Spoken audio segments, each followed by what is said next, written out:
What's going on, guys? T2RX6 here, back for another Masterpiece Transformers review, and today we're taking a look at the Masterpiece Bumblebee and the exosuit. I guess it's Spike. It kind of looks like Daniel because he still looks like, well, as best you can tell from this stupid face, it still looks like a really young boy, so really it feels more Daniel to me than it does Spike. But I guess it's supposed to be Spike and Bumblebee, and yeah, so the reason we got Daniel is because, you know, they wanted to keep the same price point as they've been doing with the other Masterpiece cars, so this is supposed to make it the equivalent, and frankly it doesn't. Inside the box you get the mirror thing. It does come with an extra mirror. There's only one mirror on this particular year of Volkswagen Beetle, so the other side is filled in by a stud there anyway, so you can't put it in. So yeah, one mirror there. Just like it's intended to be. So you have to pop that off. You do get the spare. You get the gun and the wheel if you like the wheel. I do not particularly, but if you do, you take this little license plate out, and don't worry, there's a little place to store it. You just basically pop it right into the back of the wheel here like this. It's a pretty good fit. It's not going to just fall out, and then you can plug the wheel right on the back like so. And it's not horrible. I just prefer my Volkswagen Beetle without the wheel sticking on the back, but it is nice that they threw that in, especially for robot mode, where if you're a G1 toy fan, whether you realized it or not, that wheel was kind of there on the back of Bumblebee.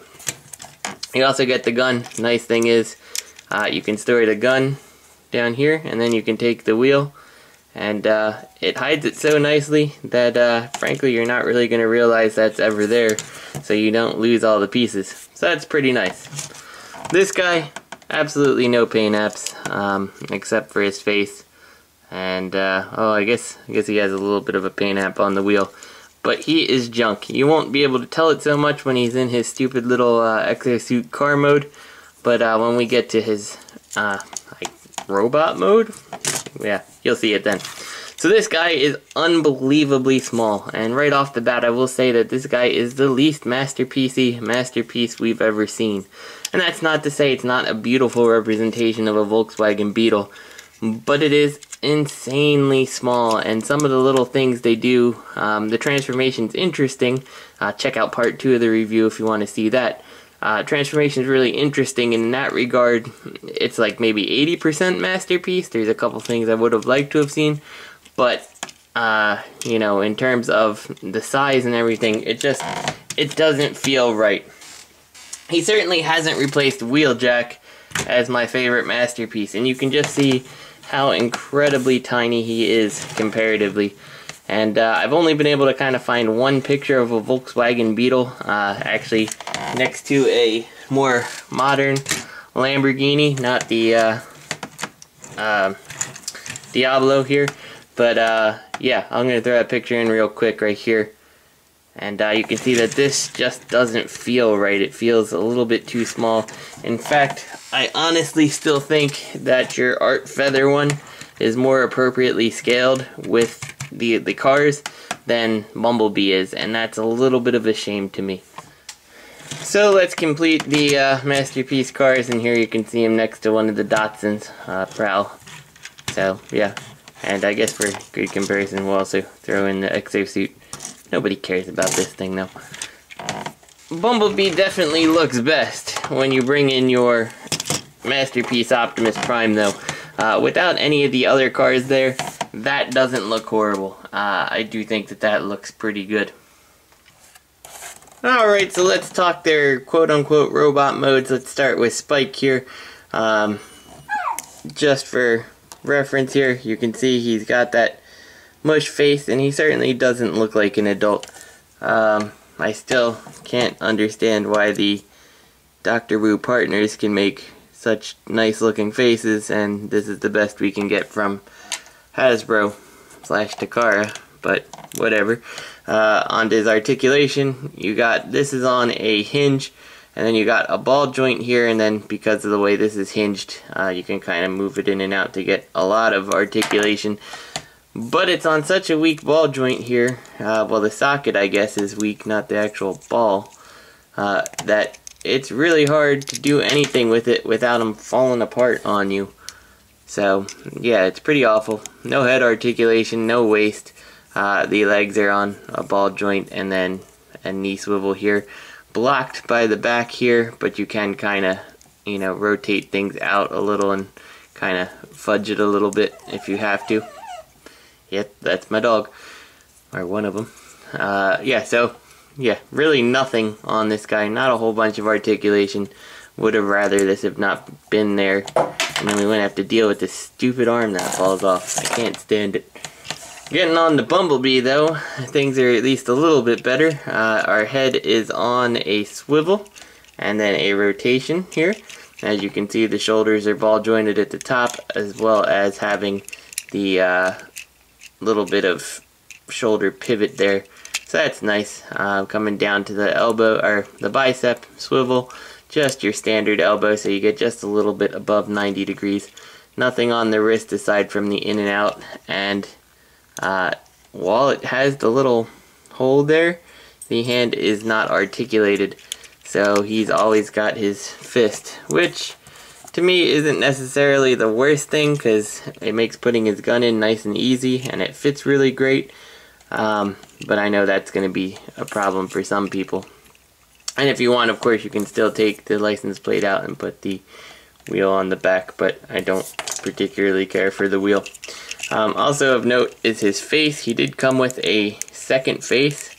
I cannot figure out what I did with mine. It's essentially the same thing, just instead of him having like a little bit of a smile there, he's actually just got a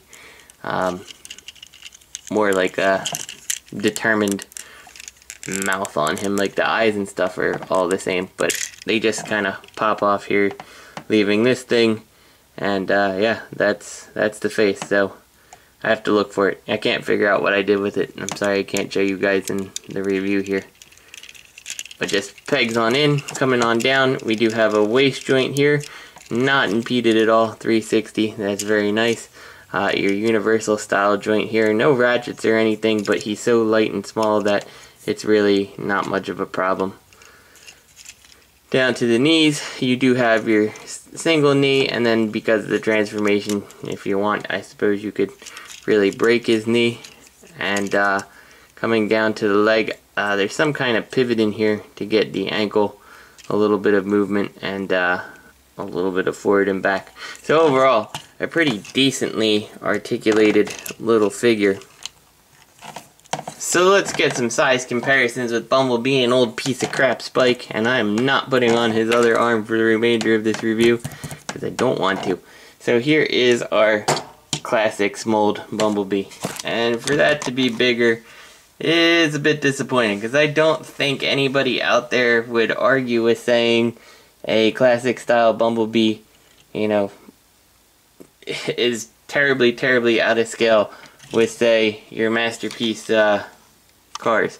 I mean, this is fine, this height difference, but that's not horrible. I mean, it's really not all that bad. I think the art feather actually kind of proves that. Like, I, again, don't think that, I don't necessarily like the art feather so much. I would have liked to seen this Bumblebee the art feather size, but that scale difference doesn't look horrible. On the positive note, I guess, let's not bang the camera, if you are doing the eye gear mini bots, I guess he's pretty good in scale with them. I mean, Braun and him look pretty close, so yeah. Let's bring in Prowl here, and we'll bring in Wheeljack. So that's, you know, that was the classics Bumblebee. No reason to panic. So yeah, that's kind of what we got when it comes to these masterpieces. And of course we can't forget Optimus Prime. And you can see just a lot bigger there. So scale's not hateful, but again, neither is that one here. And one last mini bot I wanted to compare him to before we get to the final thoughts Here is the Cubex Bad Cube Huffer. I have no idea what happened to him since we reviewed him. He's been stored away in a box in my closet, so nobody's been messing with him. He's got floppy legs. Yeah, he's pretty crappy now. He was much better out of the box than he is now. But for size comparison, there you go. So the final thoughts on this toy. If this is important to you, it's not worth it. Completely not worth it. And if you're getting it for the US retail price, it's questionable if this is actually worth it. At a Japanese retail price, we're essentially paying express shipping, and buying the toy was the same as buying it just from BBTS. Maybe this is just, it's horrible. So, oh my god, there goes the other arm. So yeah, horrible. Not recommended for that thing. This is fun. It's a nice toy. It's fun to transform. It's fun to go back and forth to each mode.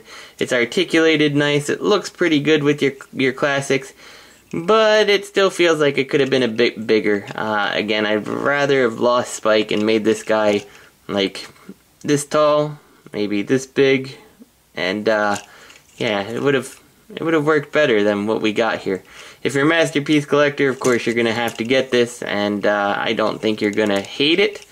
I just don't think he's gonna be making anybody's top Masterpiece figure.